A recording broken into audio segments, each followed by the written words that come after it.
So, good morning and hello everyone. Welcome to the course of CSIR Net for Physical Science. So, CSIR Net Physical Science crash course.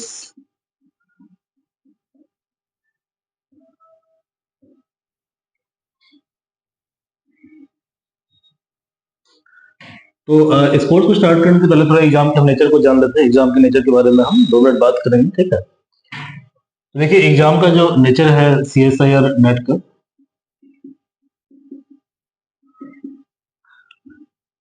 Exam का जो duration है वो 2 our है।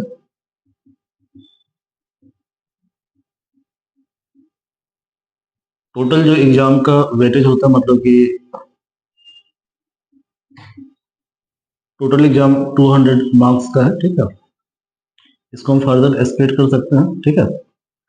तो question का 3 section होगा, section A, section B और section C. ये 3 सेक्शन क्वेश्चन का होगा, ठीक है। सेक्शन ए का वेटेज है 30, तो 30/200। सेक्शन बी का वेटेज है 70, यानी 70/200। और सेक्शन सी का वेटेज है 100, यानी 100/200। क्लियर है। यहाँ पर जो सेक्शन ए है, यहाँ जो क्वेश्चन का नेचर होगा that is based on general aptitude,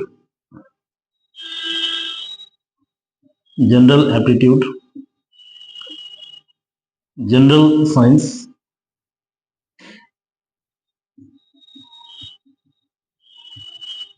clear है। जनरल एप्टीट्यूड, जनरल साइंस, ठीक है। General science, okay. Research aptitude,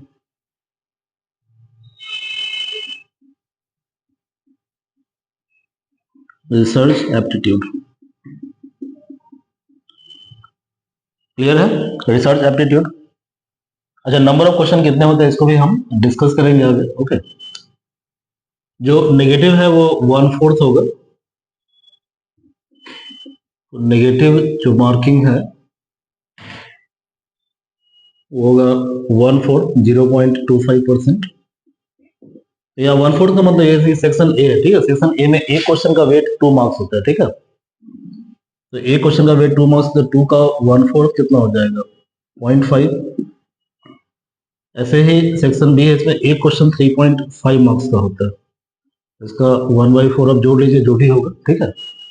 और सेक्शन सी में एक क्वेश्चन 5 मार्क्स का होता है, तो 5 मार्क्स का 1/4 हो जाएगा 1.25। क्लियर है, 1.25। ओके, तो ये एग्जाम का पैटर्न होता है। तो एग्जाम क्या है, 2 आवर का होगा, ठीक है। सेक्शन ए 30 मार्क्स का होगा। अच्छा हाँ, सेक्शन ए के अंदर 15 क्वेश्चन आपको आंसर करने हैं। सेक्शन बी के अंदर आपको 20 क्वेश्चन आंसर करने हैं।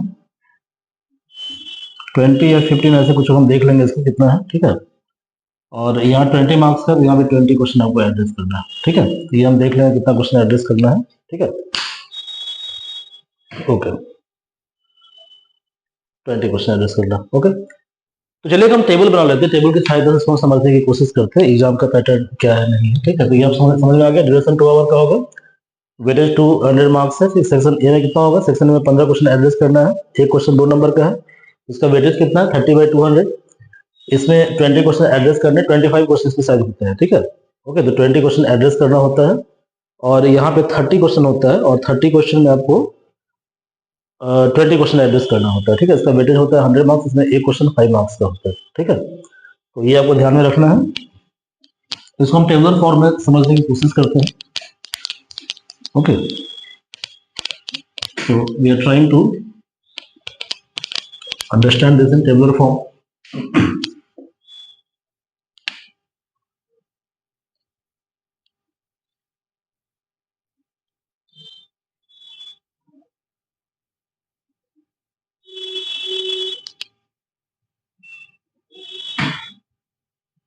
Section A, B, C, nature, ठीक है, नेचर। तो सेक्शन ए जो है, सेक्शन है, और यहाँ देखिए वेटेज, वेटेज। तो सेक्शन ए में टोटल 20 क्वेश्चन होंगे। 20 क्वेश्चन में जो है आपको 15 क्वेश्चन आंसर करना है, ठीक है। टोटल और 2 आंसर। क्लियर है? एक क्वेश्चन कितना नंबर का है? 2 नंबर का। 3 into 2 that is 30 marks. 30 marks. Okay. और इसमें क्या होगा? इसमें क्वेश्चन जनरल नेचर का ऑलरेडी हम डिस्कस कर चुके हैं। सेक्शन बी, इसको कोर एरिया बोलते हैं। तो यहाँ पे फिजिकल साइंस का क्वेश्चन रहेगा। क्वेश्चन रहेगा मल्टीपल चॉइस बेस्ड। ऐसा क्वेश्चन रहेगा मल्टीपल चॉइस बेस्ड। यहाँ पे होगा ऑब्जेक्टिव, यहाँ पे होगा मल्टीपल चॉइस क्लियर है? यहाँ पे टोटल 25 क्वेश्चन होगा। आपको एड्रेस करना है 20 क्वेश्चन और एक क्वेश्चन का वेटेज है 3.5 मार्क्स। यानी इस पार्ट का वेटेज है 70 और जो पार्ट सी है इसको बोलते हैं एडवांस। ठीक है, एडवांस पार्ट आ रहा समझ में? एडवांस पार्ट यहाँ पे 30 क्वेश्चन गिवन होगा, 20 क्वेश्चन आपको एड्रेस करना है। एक क्वेश्चन का वेटेज है 5 मार्क्स, यानी इसका वेटेज है 100/200 और तीनों सेक्शन में नेगेटिव मार्किंग कितना है? तो नेगेटिव मार्किंग है आपका 0.25 यानी 1/4। ओके। नेक्स्ट जो टॉपिक हम डिस्कस करेंगे कि सेक्शन बी और सी की तैयारी कैसे करनी है, सेक्शन ए की तैयारी कैसे करनी है, इसके बारे में हम इन ब्रीफ डिस्कस करेंगे। ठीक है, तो सेक्शन ए के लिए हम अलग क्लास में डिस्कस करेंगे। सेक्शन ए थोड़ा सा डिफरेंट टाइप ऑफ एरिया हो जाता है। ठीक है, उसका फिजिकल साइंस से उतना लिंक नहीं है, डायरेक्ट लिंक नहीं है। उसमें जनरल साइंस पूछा जाता है। ठीक है, और उसमें क्वेश्चन जनरल एप्टीट्यूड बेस्ड भी होता है। ओके, इसलिए अभी जो मेनली फोकस करेंगे वो हम फोकस करेंगे section B, that is core area. यहाँ पे 6 सब्जेक्ट आपको पढ़ना है। ठीक है, और सेक्शन सी यहाँ पे आपको 9 सब्जेक्ट पढ़ना है। ठीक है, तो इन दोनों के बारे में डिस्कस करेंगे। इसके लिए कौन कौन सा सोर्स हमें फॉलो करना है, किस सोर्स को फॉलो करना है। ठीक है, इन सारे चीजों के बारे में इंफॉर्मेशन को हम ब्रीफ करेंगे। ओके,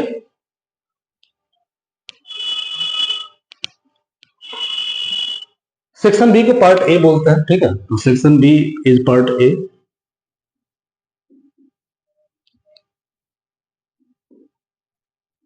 इसको कोर एरिया बोला जाता है। ओके, ये सारी इंफॉर्मेशन जो है मैं यूजीसी के साइट पे आपको बता रहा हूँ। ठीक है, आप ये इंटरनेट पे सर्च करके गूगल कर सकते हैं इस पे। ठीक है, ओके। और हमेशा आप ऑथेंटिक साइट पे जाइए। ठीक है, आप ऑथेंटिक साइट पे आपको ऑथेंटिक इंफॉर्मेशन मिलेगा। ओके, तो ये कोर एरिया है। जो पार्ट भी है इसको बोलते हैं एडवांस टॉपिक, इसको बोलते हैं एडवांस। ठीक है, तो पार्ट ए के अंदर मेनली आपको आता है मैथमेटिकल मेथड ऑफ फिजिक्स। तो इसमें आता है मैथमेटिकल मेथड ऑफ फिजिक्स, सबको आप लिखते जाइए। ठीक है, मैथमेटिकल मेथड्स ऑफ फिजिक्स ये पहला कोर्स है। क्लियर है? तो हम लोग क्या करेंगे, इसी कोर्स से शुरुआत करेंगे। We will start with this course. Second course है क्लासिकल मैकेनिक्स। तो सेकंड कोर्स है classical mechanics.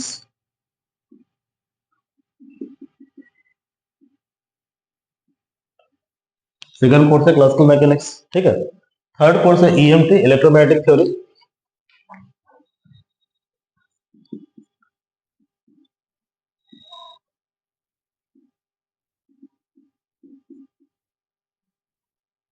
Theory EMT.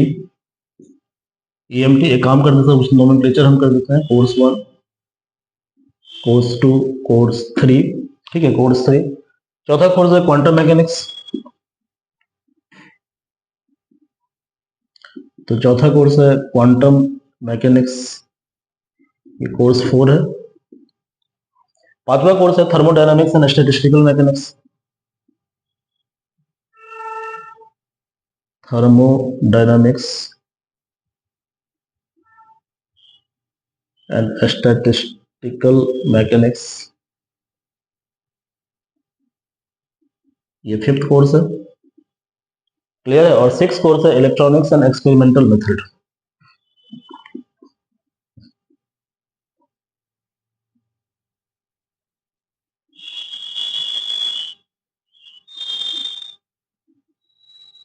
Electronics and experimental method, ये आपका सिक्स कोर्स है। क्लियर है? सिक्स कोर्स है।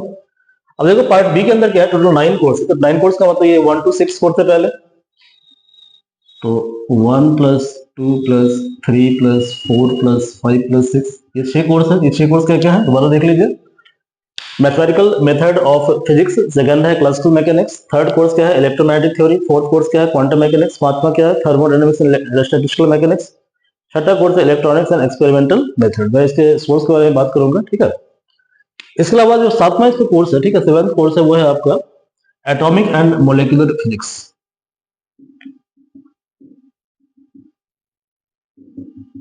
एटॉमिक एंड मोलिकुलर फिजिक्स, ये सातवां कोर्स है, सेवेंथ कोर्स है। ओके, एट्थ कोर्स है condensed matter physics, condensed matter physics, condensed matter physics, ठीक है, कंडेंस्ड मैटर फिजिक्स। ओके, और नाइन्थ कोर्स है nuclear and particle physics.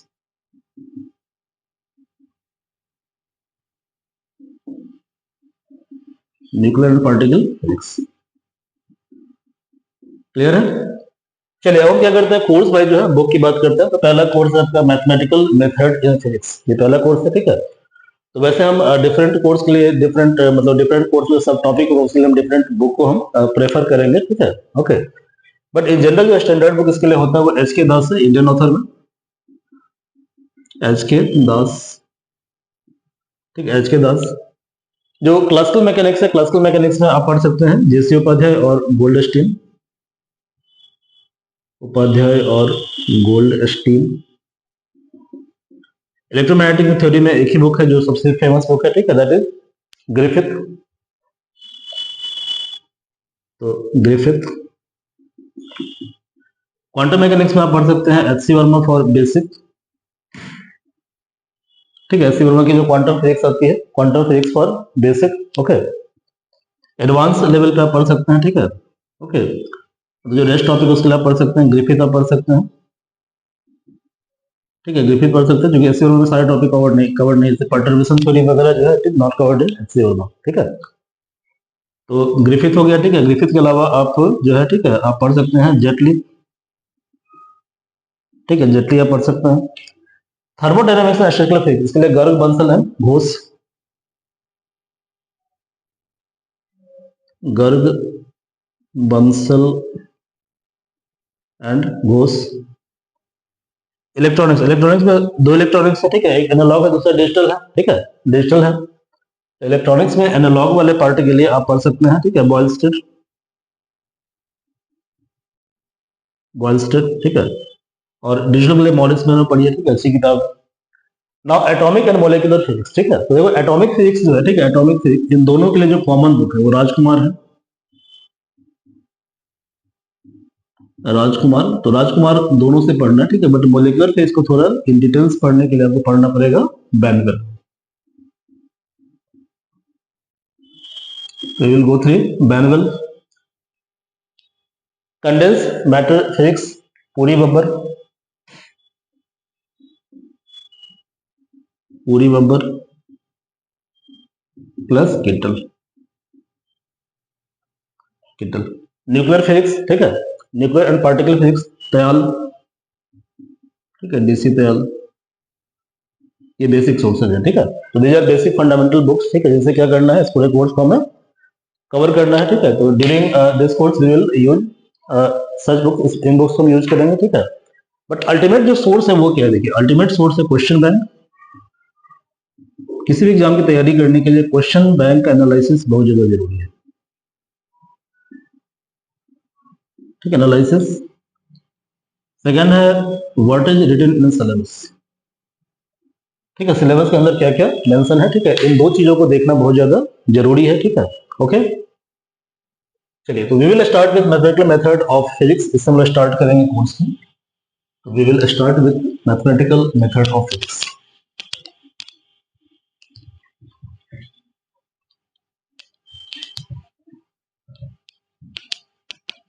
Mathematical method of physics, यहां से हम लोग कोर्स को स्टार्ट करेंगे। कौन सी बुक पढ़नी है,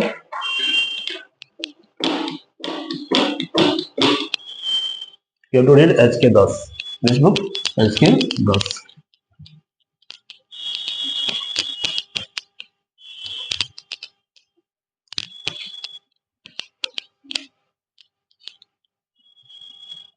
Okay, so you have to cover it from HK10 mathematical method of physics.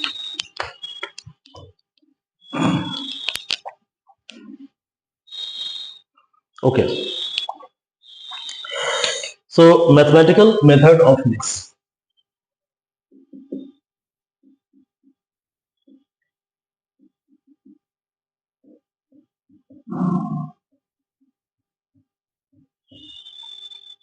Physics. Syllabus का पहला जो दो अक्षर है, ठीक है, लेटर है, पहला लाइन, उसमें क्या क्या लिखा हुआ है? तो पहले लिखा हुआ है डायमेंशनल एनालिसिस, तो इसको हम लोग बाद में डिस्कस करेंगे क्योंकि ये आसान टॉपिक है, अपने 11 से बड़ा होगा, ठीक है, क्योंकि आप बोर हो गए, ठीक है। तो डायमेंशनल एनालिसिस क्लियर है, ये सभी बच्चे पढ़ते हैं 11वीं क्लास में, ठीक है। डायमेंशन फार्मूला, ठीक है, कि डायमेंशन फार्मूला क्या होता है, कैसे उसको लिखना है, उसका 3 प्रिंसिपल होता है। पहला प्रिंसिपल होता है होमोजेनिटी प्रिंसिपल, ठीक है, ये आपने डिस्कस किया होगा, ठीक है। ऐसे ही डायमेंशन फार्मूला के अंदर सेकंड जो प्रिंसिपल होता है, ठीक है, वो कौन सा प्रिंसिपल होता है? तो सेकंड प्रिंसिपल आपका होता है, ठीक है, कन्वर्जन रूल, जिसमें फार्मूला को हम एक फॉर्म से अदर फॉर्म में कन्वर्ट करते हैं, और थर्ड डिरेक्शन ऑफ फार्मूला। तो इसके लिए जो है आप एच.सी. वर्मा सर की बुक है कॉन्सेप्ट ऑफ फिजिक्स, ठीक है, एच.सी. वर्मा वॉल्यूम 1, इसका चैप्टर नंबर 1 कवर कर लीजिएगा, वैसे बाद में कवर करवाऊंगा, ठीक है, इसको यहाँ से कवर कर लीजिएगा। और मेरे चैनल पे ये कवर किया हुआ है, ठीक है, यूट्यूब चैनल मेरा है, उस पर ये कवर किया हुआ है, इसके हर एक प्रॉब्लम को उसको सॉल्व करवाया गया है, इसलिए मैं इसको रिपीट नहीं कर रहा हूँ, ठीक है। सेकंड है वेक्टर अलजेब्रा, तो सिलेबस का सेकंड लाइन है वेक्टर अलजेब्रा, इसको हम स्टार्ट करेंगे। Vector algebra,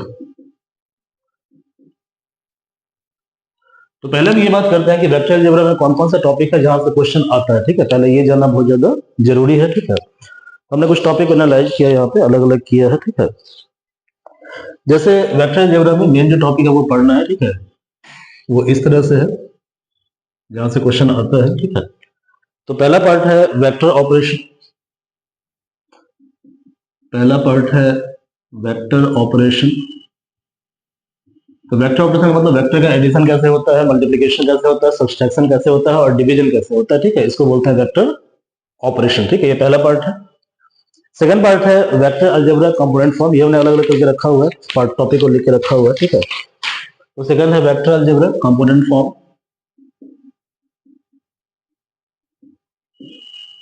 vector algebra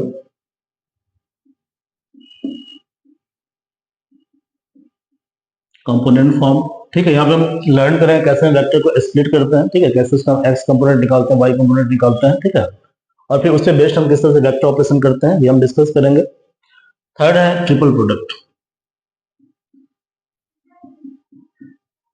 triple product, ठीक है, तो vector triple product, scalar triple product, ये दोनों टॉपिक हमें कवर करना है। नेक्स्ट है position, displacement and separation vector, position, displacement and separation vector, separation vector, ठीक है, सेपरेशन वेक्टर। नेक्स्ट है डिफरेंशियल कैलकुलस, मतलब वेक्टर अलजेब्रा के अंदर ही, ठीक है। तो दूसरा हो गया पार्ट जो जहां से क्वेश्चन आता है वेक्टर अलजेब्रा में, ठीक है। यहाँ में डिस्कस करना है ऑर्डिनरी डेरिवेटिव के बारे में, जो सिंपल डेरिवेटिव होता है, जो आपने 11वीं कक्षा में पढ़ा होगा। तो ऑर्डिनरी डेरिवेटिव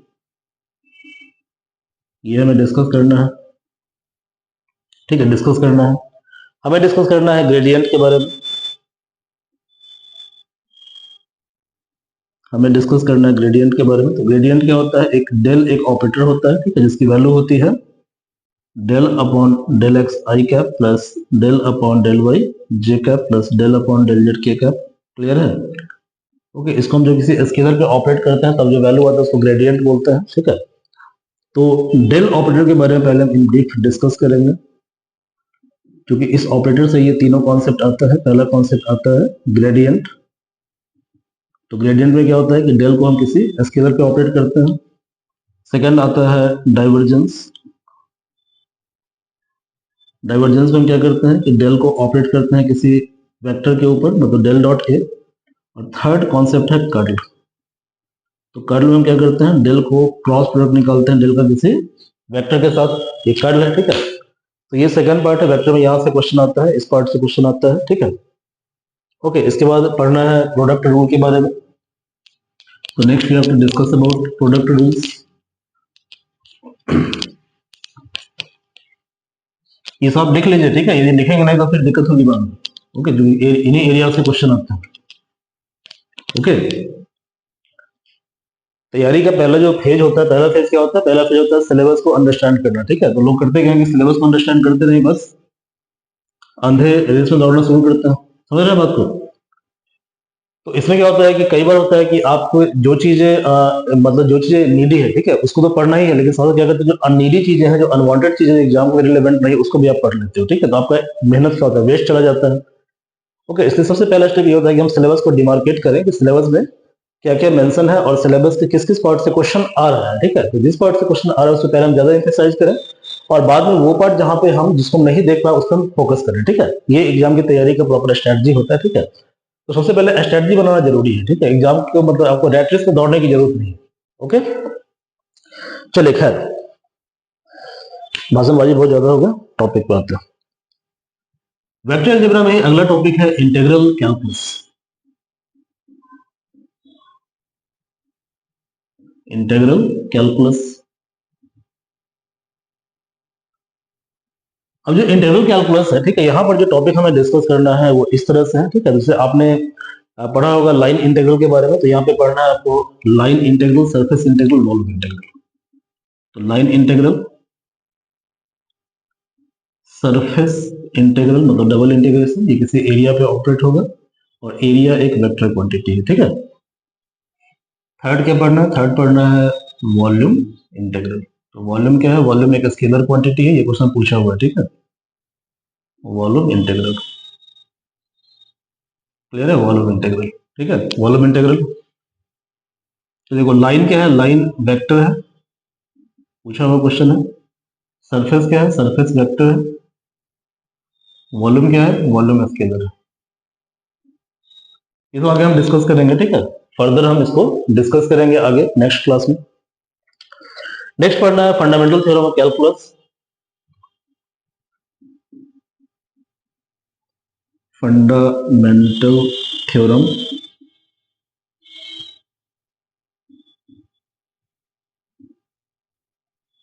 ऑफ कैलकुलस, ठीक है, कैलकुलस। ऐसे ही पढ़ना है fundamental theorem for gradient.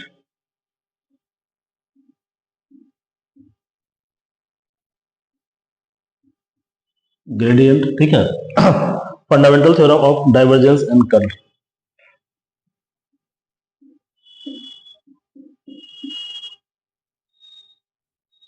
Divergence,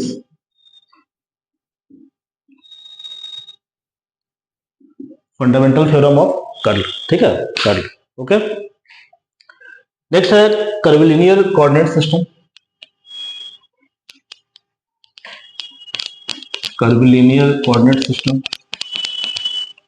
तो अगला क्या है भाई बताओ, अगला जो है क्या है बताइए, कर्विलिनियर कोऑर्डिनेट सिस्टम, ठीक है। तो नेक्स्ट है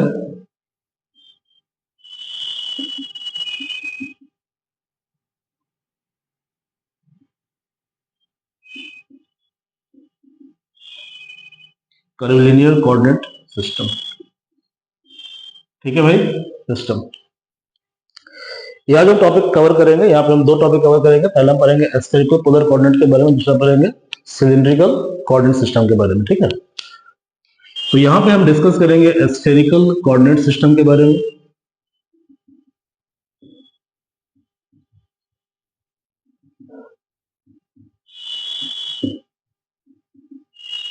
और यहाँ पे हम डिस्कस करेंगे सिलिंड्रिकल कोऑर्डिनेट सिस्टम के बारे में। क्लियर है, सिलिंड्रिकल कोऑर्डिनेट सिस्टम के बारे में, इन दो सिस्टम के बारे में मेनली डिस्कस करेंगे। इसी को बोलते हैं कर्विलिनियर कोऑर्डिनेट सिस्टम, ठीक है, system. Most important part is Dirac delta function. डिराग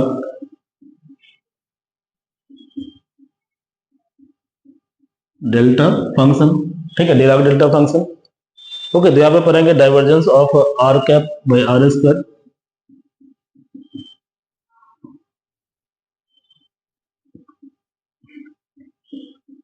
आपने अपने एमएससी वाले कोर्स में इस तरह का फंक्शन पढ़ा होगा, ठीक है,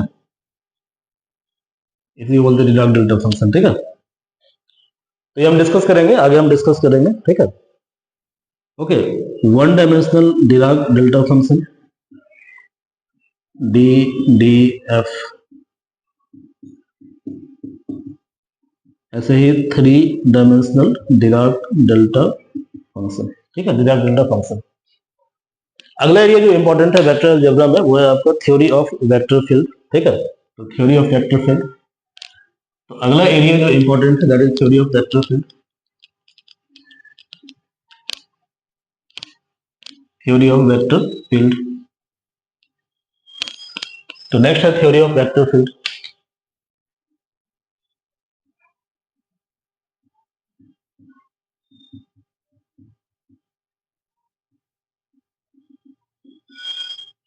वेक्टर फील्ड, ठीक है, फील्ड। यहाँ पे दो चीज आपको डिस्कस करना है, ठीक है।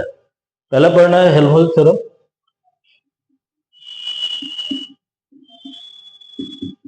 Helmholtz theorem. सेकंड पढ़ना है various type of potential,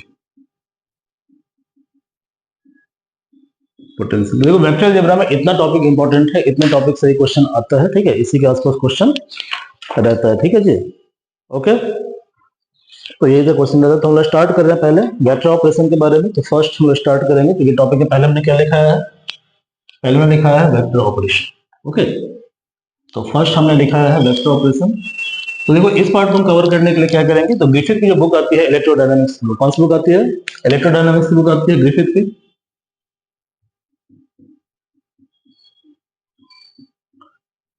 electrodynamics की बुक आती है ग्रिफिथ सर की,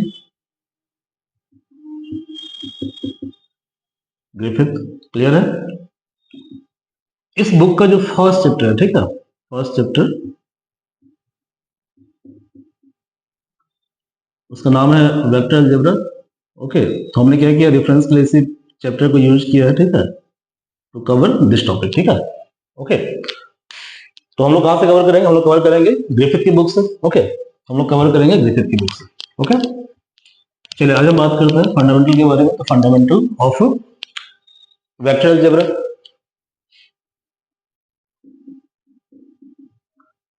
वेक्टर अलजेब्रा,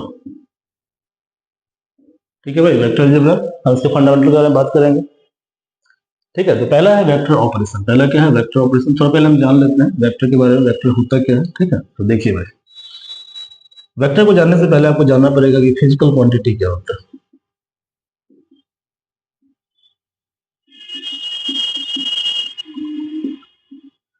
तो फिजिक्स में किसी फिजिकल कोई भी क्वांटिटी जिसको आप मेजरमेंट कर सकते हैं उसको फिजिकल क्वांटिटी बोलते हैं, ठीक है। तो फिजिक्स में क्या होता है, जो मेजर्ड क्वांटिटी होता है, जिसका मेजरमेंट आप निकाल सकते हैं, इसी को हम क्या बोलते हैं, इसी को बोलते हैं फिजिकल क्वांटिटी, ठीक है। तो फिजिकल क्वांटिटी को आइडेंटिफाई करने का जो तरीका होता है x equal to N U, मतलब इस फॉर्म में कोई भी क्वांटिटी होगा उसको बोलेंगे फिजिकल क्वांटिटी, ठीक है। यहाँ पे x जो है वो फिजिकल क्वांटिटी है,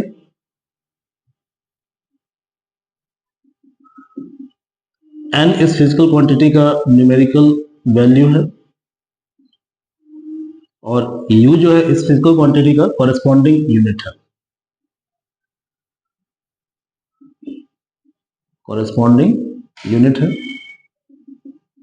क्लियर है। तो x equal to N U के फॉर्म में कोई भी क्वांटिटी होगा उसको हम क्या बोलेंगे, इसको बोलेंगे physical quantity. For example force equal to 5 newton, ठीक है, velocity equal to 1 metre per second, acceleration equal to 10 metre per second square, ठीक है। तो जैसे फोर्स इक्वल टू 1 न्यूटन है, ठीक है, 1 न्यूटन है, ठीक है, या न्यूटन है,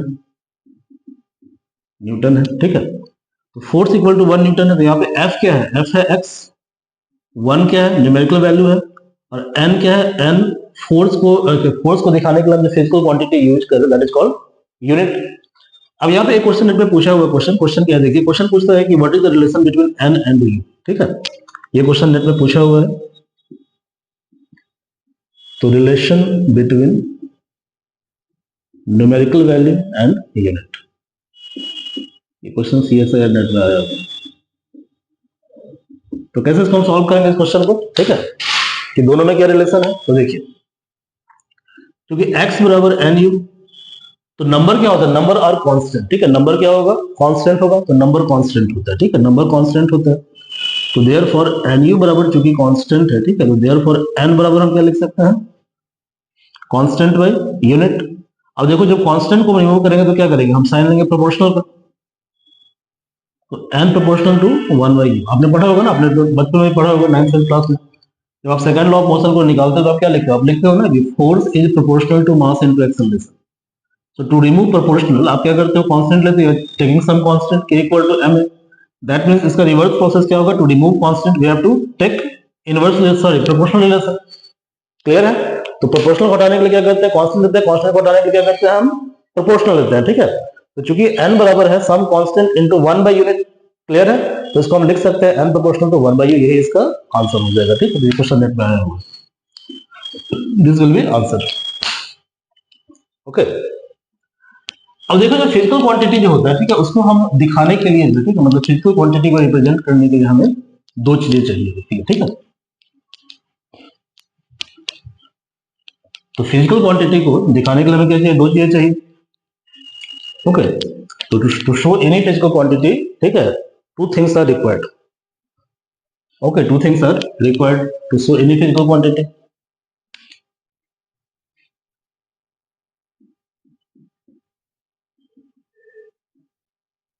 physical quantity,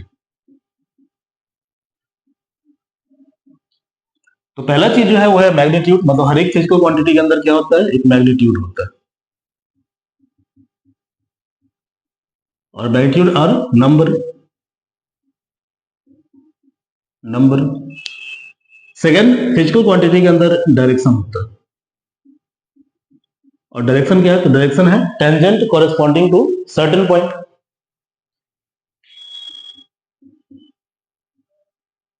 tangent corresponding to point on trajectory, corresponding to point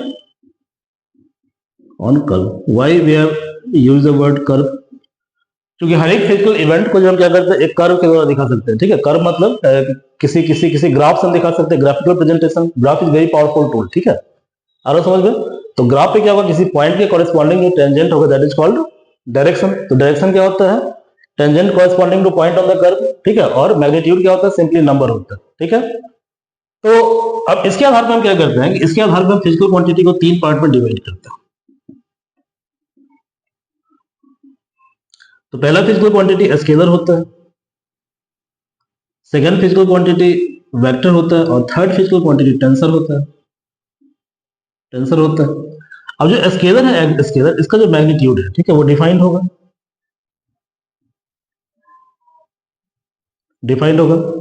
scalar में डायरेक्शन होता है, ठीक है, डायरेक्शन नहीं होता है, ये गलत कॉन्सेप्ट है, ठीक है, बट इसका डायरेक्शन क्या है, यूनिक नहीं होता, ठीक है। तो डायरेक्शन क्या होगा इसका, यूनिक नहीं होगा।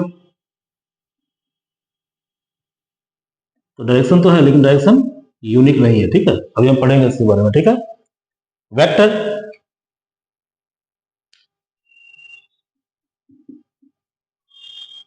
मैग्नीट्यूड होगा और यूनिक होगा, ठीक है, मैग्नीट्यूड होगा, यूनिक होगा, डायरेक्शन होगा, ये भी यूनिक होगा, मतलब मल्टीपल डायरेक्शन नहीं होगा। टेंसर,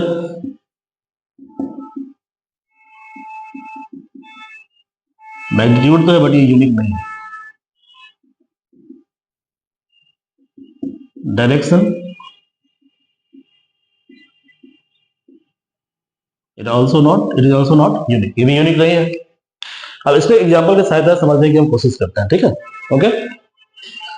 तो स्केलर क्या है, स्केलर मैग्नीट्यूड है बट मैग्नीट्यूड है, यूनिक है, डायरेक्शन है बट डायरेक्शन यूनिक नहीं है, ठीक है, ये डायरेक्शन एक पर्टिकुलर टेंजेंट पे डिफाइन नहीं है, ठीक है, ओके। वेक्टर में क्या है, वेक्टर में डायरेक्शन है, ठीक है, यूनिक है, मैग्नीट्यूड है, यूनिक है।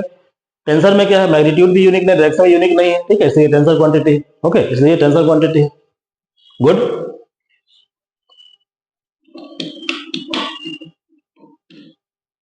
It is tensor quantity.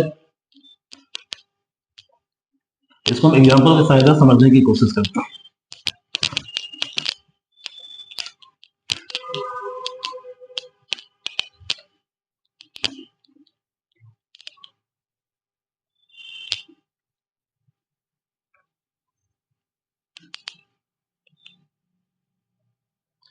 Suppose you have to move from point A to point B, यानी आपको पॉइंट ए से पॉइंट बी पे जाना है, ठीक है।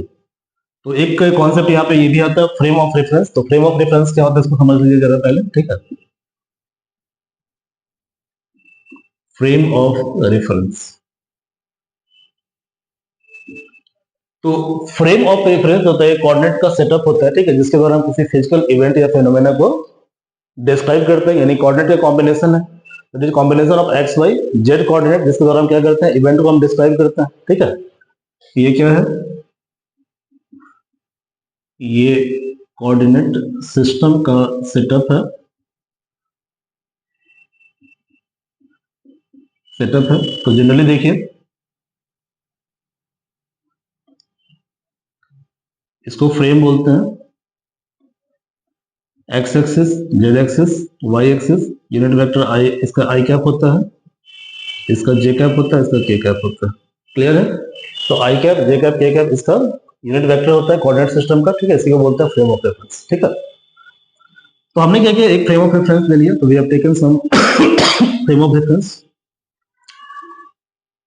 और यहाँ पे पॉइंट ए है और यहाँ पे पॉइंट बी है, ठीक है। तो हम पॉइंट ए से पॉइंट बी पे जाना चाहते हैं, ठीक है। तो जब पॉइंट ए से पॉइंट बी पर हम मूव करेंगे, ठीक है, तो हमने पहले पाथ इसको फॉलो किया, तो you have followed this path, path 1।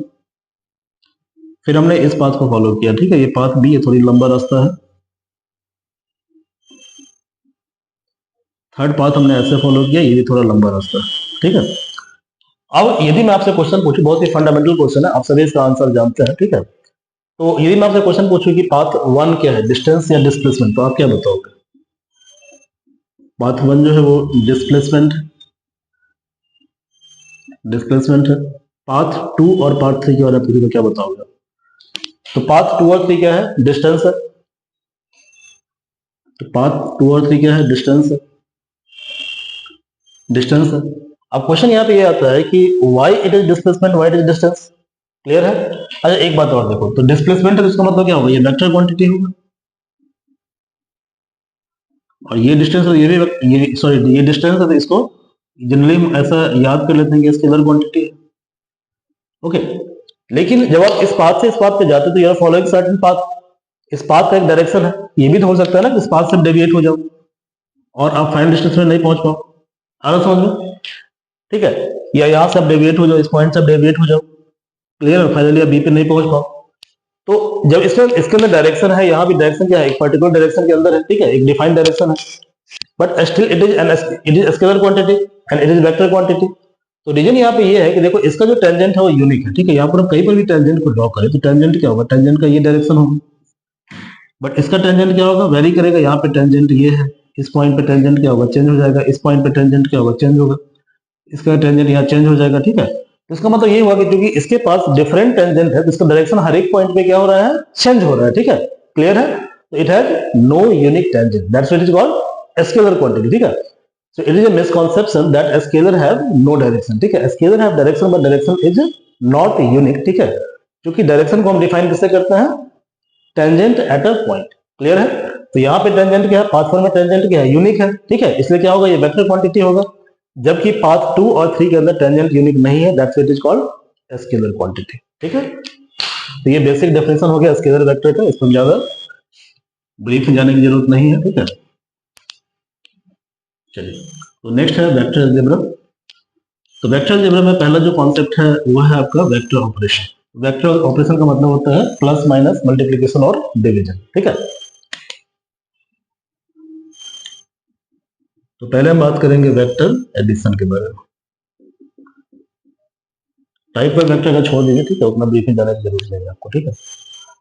Addition, vector को ऐड करने का 3 लॉ होता है, ठीक है। तो वैसे यूज होता है सिर्फ triangle law, parallelogram law, polygon law use में नहीं आता, ठीक है। इवन मोस्टली हम यूज करते हैं सिर्फ पैरेललोग्राम लॉ को, ठीक है। रेस्ट लॉ को हम लोग यूज बहुत कम करते हैं, नहीं के बराबर ही करते हैं, ठीक है। तो पहला ट्रायंगल लॉ है। ट्रायंगल लॉ में क्या होता है, मान लीजिए कि दो फ्री वेक्टर है, वेक्टर ए और वेक्टर बी, ये दोनों फ्री वेक्टर है। अब इन दोनों को हमें ऐड करना, तो हम क्या करेंगे, पहला जो फ्री वेक्टर है, ठीक है, इसको बोलते हैं टेल, इसको बोलते हैं वेक्टर का हेड। तो पहले फ्री वेक्टर के पास, ठीक है, मतलब ए वेक्टर के पास दूसरे वेक्टर का टेल लेकर जाएंगे, ठीक है। फिर हम क्या करेंगे, पहले वेक्टर के टेल और दूसरे वेक्टर के हेड को एक नए वेक्टर से ज्वाइन कर देंगे, ठीक है। तो यही वेक्टर क्या होगा, रिजल्टेंट होगा, जो वैल्यू हो जाएगा ए प्लस बी। आ रहा समझ में? तो जब दो फ्री वेक्टर को जोड़ना हो तो हम क्या करेंगे, पहले वेक्टर के हेड के पास सेकंड के टेल को ले जाएंगे और फिर हम एक नए वेक्टर से पहले वेक्टर का टेल और सेकंड का हेड उसको हम ऐड कर देंगे, ठीक है। तो ये जो नया वेक्टर आर होगा वही क्या होगा, वही आपका रिजल्टेंट होगा, ठीक है। पैरेललोग्राम लॉ में क्या होगा, दो बाउंड वेक्टर होगा, ठीक है। ये दोनों क्या फ्री वेक्टर नहीं है, बाउंड वेक्टर है। ये वेक्टर ए है, ये वेक्टर बी है। अब हम क्या करेंगे, ए के पैरेलल एक वेक्टर ड्रॉ करेंगे, ऐसे एक वेक्टर हम बी के पैरेलल ड्रॉ करेंगे, ठीक है। हम क्या करेंगे, अब ए और देखो ए का हेड के पास बी का टेल है, हम क्या करेंगे, ए के टेल से बी के हेड को नए वेक्टर से ज्वाइन कर देंगे। तो ये नया वेक्टर क्या होगा, रिजल्टेंट आर होगा, जिसका वैल्यू होगा ए प्लस बी।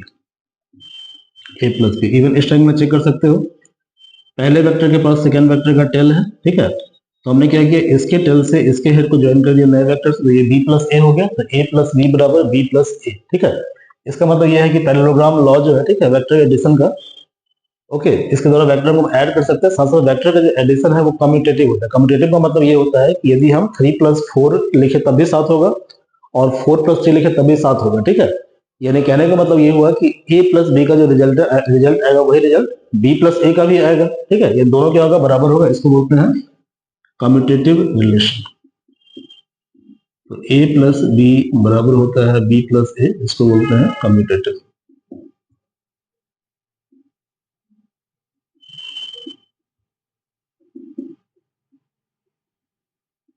कम्यूटेटिव रिलेशन बोलते हैं, आ रहा समझ में? ओके। अब पॉलीगन लॉ पढ़ने की जरूरत नहीं है, वैसे पॉलीगन लॉ में बहुत सारे वेक्टर होंगे, देयर आर मेनी वेक्टर्स। हम 3 वेक्टर लेते हैं, ठीक है। जैसे मान लो हमें ए बी सी को ऐड करना, तो पहले हम ऐड कर लेते हैं ए और बी को। तो मान लो इसका रिजल्टेंट ये आर आता है। अब आर का वैल्यू है ए प्लस बी। अब हम क्या करेंगे, आर के साथ एक और वेक्टर को ऐड कर देंगे, सी को। ये हो गया आर डैश। अब आर डैश कितना है, आर प्लस सी, मतलब A plus B plus C plus C. ऐसे हम निकाल सकते हैं R double dash, R triple dash, R N dash. Clear है? And in this way we can add N vector, ठीक है। तो देखो ये तो कुछ बेसिक फंडामेंटल है, ठीक है, ये आपने पहले भी पढ़ा होगा, ठीक है। ये कोई नई चीज तो मैं आपको बताने लगा, ठीक है। अब नई चीज क्या है, देखिए इसका यूज बहुत ज्यादा होता है, वो देखिए समझिए इस चीज को।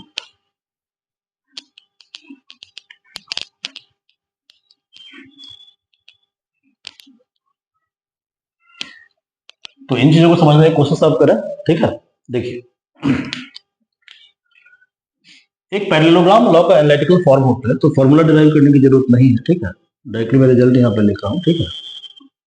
डेरिवेशन आपको देखना हो तो कोई स्टैंडर्ड बुक का फॉलो कर दीजिए, वहां पे दिया हुआ डेरिवेशन इसका ए बी, ये भी ए होगा और ये बी होगा। यहां से हम परपेंडिकुलर ड्रॉ करते हैं। क्लियर है? परपेंडिकुलर ड्रॉ करते हैं तो क्या होगा, देखिए यहाँ पे ये जो बी है, बी का जो हेड है वहां पे ए का, सॉरी बी का जो टेल है वहां पे ए का हेड है। तो नए वेक्टर से इसको हम ज्वाइन कर देते हैं। ये नया वेक्टर क्या होगा, रिजल्टेंट होगा। रिजल्टेंट की वैल्यू कितनी होगी, ए प्लस बी। क्लियर है? तो ये रिजल्टेंट कितना हो गया, ए प्लस बी हो गया, रिजल्टेंट ए प्लस बी, ठीक है। अब यहां पे ध्यान दीजिए, ठीक है।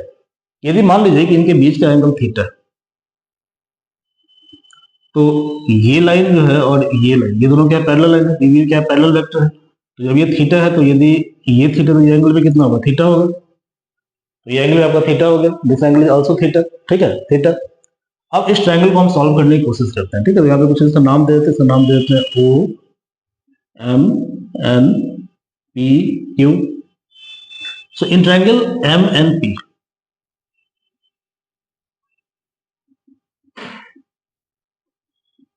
ये एंगल थीटा है, ये बी है। तो यदि यहाँ पे कॉस थीटा हम निकालेंगे तो ये हो जाएगा बी कॉस थीटा। अब निकाल के देख लीजिए, ये कितना हो जाएगा, बी साइन थीटा। मैं निकाल देता हूँ। कॉस थीटा कितना होगा बताइए, कॉस थीटा होगा, बेस कितना है एम एन और हाइपोटेनस कितना है बी, तो एम एन कितना होगा B cos theta. Sine theta कितना होगा, तो परपेंडिकुलर कितना है पी एन बाई बी, तो पी एन कितना होगा बी साइन थीटा। तो ये है बी साइन थीटा, ये है बी कॉस थीटा, यानी ये वाला साइड कितना है बी साइन थीटा और ये साइड कितना है बी कॉस थीटा। अब यहाँ पे नोटिस करो कि ट्रायंगल ओ पी एन ये कैसा ट्रायंगल है, राइट एंगल ट्रायंगल है। तो हमें निकालना है रिजल्टेंट, निकालना है of vector are.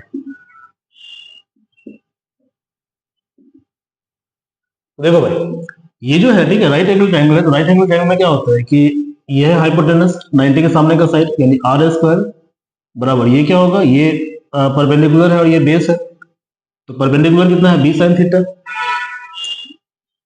B sine theta, और बेस कितना है, बेस है तुम्हारा दिस वेक्टर, ठीक है, A plus this vector B cos theta.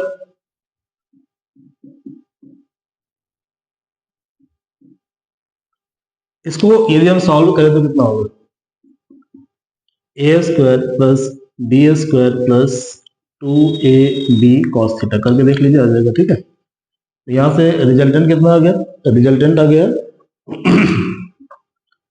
A square plus B square plus 2ab cos theta. तो ये दो वेक्टर को जब ऐड करते हैं, ठीक है, जब उनके बीच का एंगल क्या होता है थीटा होता है, ठीक है, थीटा होता है। तो इस केस में उस वेक्टर का रिजल्टेंट होगा, ठीक है, वेक्टर का रिजल्टेंट होगा। व्हाट अबाउट डायरेक्शन,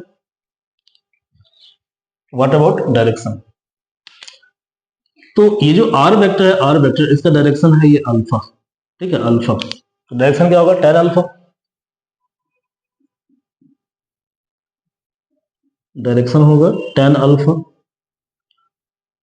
तो tan थीटा बराबर क्या होगा, tan थीटा बराबर होगा इस ट्रायंगल के अंदर P N by O N.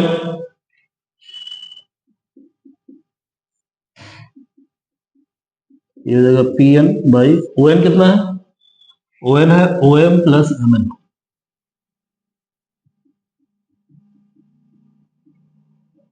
P N कितना है पी एन, तो पी एन है बी साइन थीटा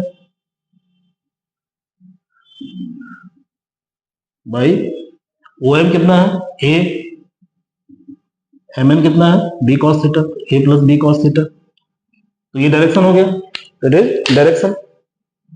ये क्या हुआ, डायरेक्शन हो गया, ठीक है। तो ये वेक्टर का एडिशन का लॉ है, ठीक है, वेरी वेरी इंपॉर्टेंट लॉ, ठीक है, very very important law. Okay, but इसका क्वेश्चन आपके एग्जाम में नहीं आएगा, ठीक है, इसे रिलेवेंट में पढ़ाया जाता है, ठीक है। कहाँ पढ़ाया जाता है, इसे पढ़ाया जाता है 11वीं कक्षा में, ठीक है। आपके सिलेबस में क्या है, वेक्टर ट्रिपल प्रोडक्ट, क्या है, वेक्टर ट्रिपल प्रोडक्ट, क्लियर है। तो इतना हैप्पी होने की जरूरत नहीं है, क्योंकि मैं अभी वेक्टर की शुरुआत किया हूँ, ठीक है, इसलिए मैं बेसिक्स में बता रहा हूँ, ठीक है। टॉपिक थोड़ा सा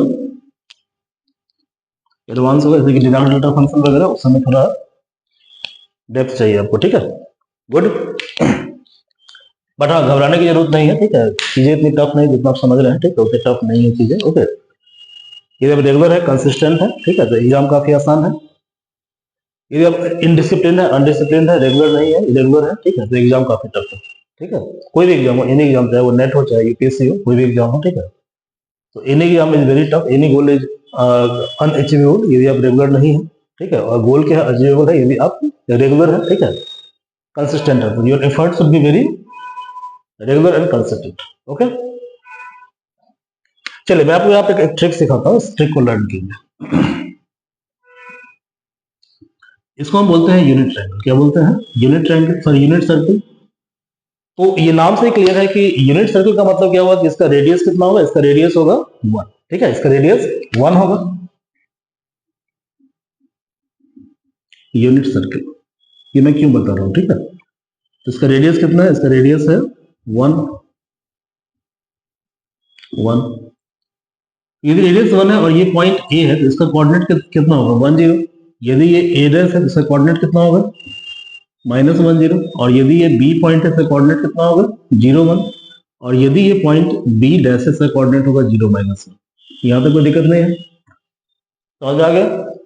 अब यहाँ पे क्या होगा, यूनिट सर्कल की खास बात क्या है कि इसका जो एक्स कोऑर्डिनेट होगा, ठीक है, it will represent the value of cos theta.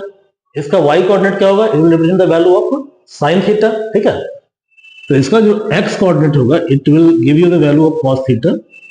इसका जो वाई कोऑर्डिनेट होगा it will give you the value of sine theta.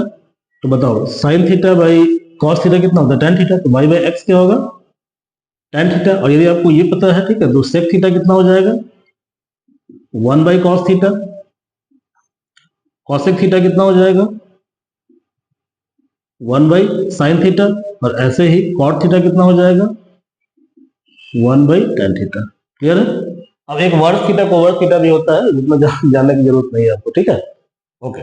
Now look, जो पॉइंट ए है ये रिप्रेजेंट करता है थीटा इक्वल टू 0 डिग्री को।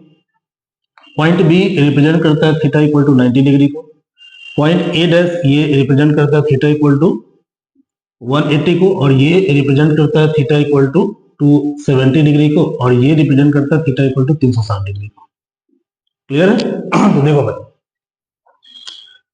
थीटा इक्वल टू 0 डिग्री, मतलब कॉस थीटा कितना होगा? कॉस थीटा कितना होगा? तो कोऑर्डिनेट दिमाग में याद कर लो, 1 0। कॉस थीटा कितना होगा? 1।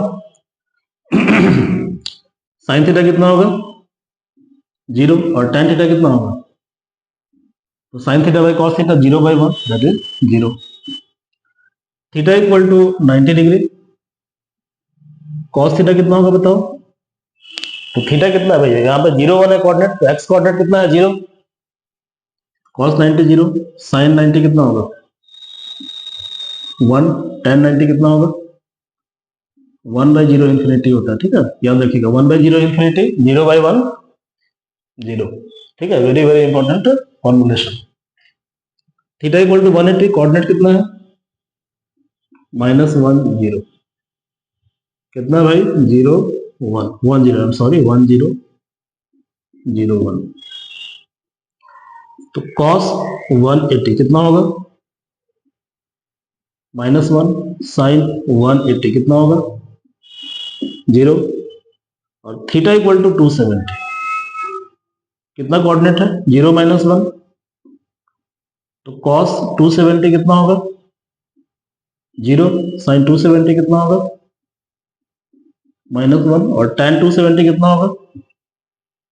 -1 बाई 0। तो any number divided by 0 is infinity. यहाँ पे कितना होगा? tan 180, तो ये 0 हो जाएगा, 0 बाई 1 0। तो ये बताने का पर्पस ये था कि जब आप, आपके पास फॉर्मूला क्या है कि if there are two vectors A and B और दोनों के बीच का एंगल थीटा है, तो रिजल्टेंट क्या होता है? √a² plus b² plus 2ab cos theta. ठीक है, और डायरेक्शन क्या होता है? डायरेक्शन होता है b sin theta by a plus b cos theta. ठीक है, अब इसके आधार पर हम क्या करेंगे, इस जो फॉर्मुलेशन अभी किए हैं, ठीक है, इसके आधार पर हम क्या करेंगे, कुछ वैल्यू को हम फाइंड आउट करेंगे। ठीक है, ओके। देखिए कुछ इंपॉर्टेंट चीजें जिसको हमको ध्यान में रखना है। ठीक है भाई, देखो क्या क्या।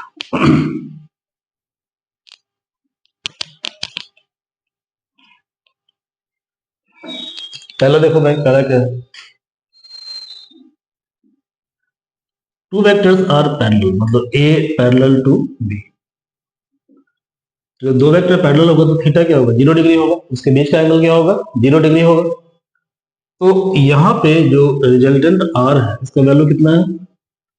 √a² plus b² plus 2ab cos theta. तो cos 0, तो cos 0 कितना था? कोऑर्डिनेट कितना था? 1 0। तो cos 0 कितना होगा? 1।